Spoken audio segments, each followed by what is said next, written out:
龙井克莱，不清气的新菜的逃离道路，او的菜ونو的可乐路او路子路了阿玛拉，دير شخرات لري.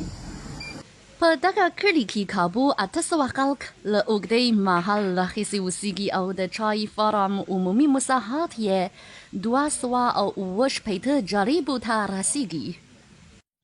د ځایي اوسېدونکو کورونه په منظمه توګه د غره په لمن کې جوړېږي او د کورونو په منځ کې هر ځای د چای ونې روزل کېږي.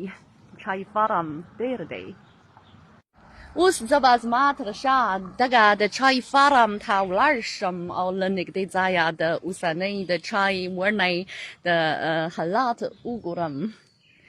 په دغه ډبریزه تخته باندې西湖龙井茶基地一级保护区معنا یې دا ده چې ځکه چې لونګ جین شین چای په چین کې ډېر مشهور شین چای دی نو په دغه کلي کې داسې ټول چای ونې او داسې ټول فارم هم د ساتونکي سیمه کې واقع دی.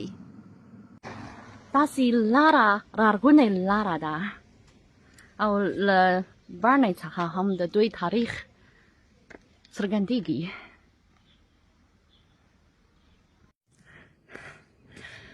له جګ ځایه به لا ښکلې منظرې تر سترګو شي نو زه اوس کوشش کوم چې له جګ ځایه د دغه غره څوکې ته ورسېږم او تاسو ته ښایسته منظرې وښیم. د چین د چای بزګران د هر کال د مارچ له پای څخه د اپریل تر پیل پورې یعنې د چین د چینمین اختر په شاوخوا موده کې د هېواد په جنوبي برخه کې د شین چای د لومړۍ جوپۍ په راشه کولو او چمتو کولو بوخته وي. د چینایانو په اند د لومړۍ جوپۍ شین چای تر ټولو ډېر ښه خوند لري. څرنګه چې د دغه کلي په شمال لویدیځ کې جګې غرنۍ څوکې شته او د سخت او یخ باد مخه یې نیولې ده نو د دغه کلي هوا لنده او معتدله ده او د چای فارم د روزلو لپاره ډېر ګټور دی. ځایي بزګران د چای فارم د روزلو نه پرته هم د سرانیزو چارو څخه ښې ګټې ترلاسه کولی شي.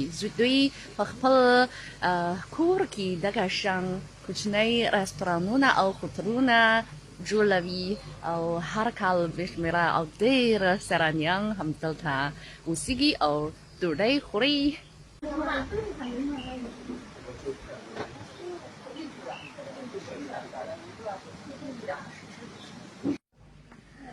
نن ورځ به زه له خپل همکارانو سره یو ځای په دغه رستورانت کې د لونګ جین په کلي کې د غرمۍ ډوډۍ وخورو. دا د ځایي اوسېدونکي کور دی او 3 کورونه لري. دوی هم پکې اوسېږي او هم رستورانونه او هوټلونه پرانیزي. په انګړ کې داسې میز سرانیانو پر مخ پرانیزي. سرانیان همدلته ډوډۍ خوړلی شي. 这是中药。په بله خوا داسې چیني دواګانې د وچېدو په حال کې دي. د دوی د کور تر څنګ هم چای فارم تر سترګو کېږي.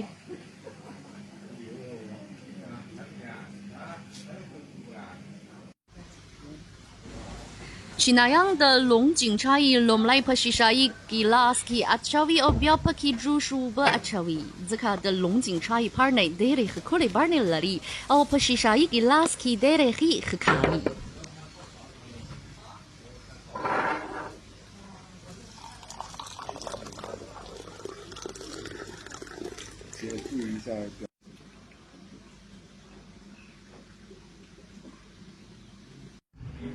نوشیجان خلک داس د لونګ جین کلي ته سفر وکړی.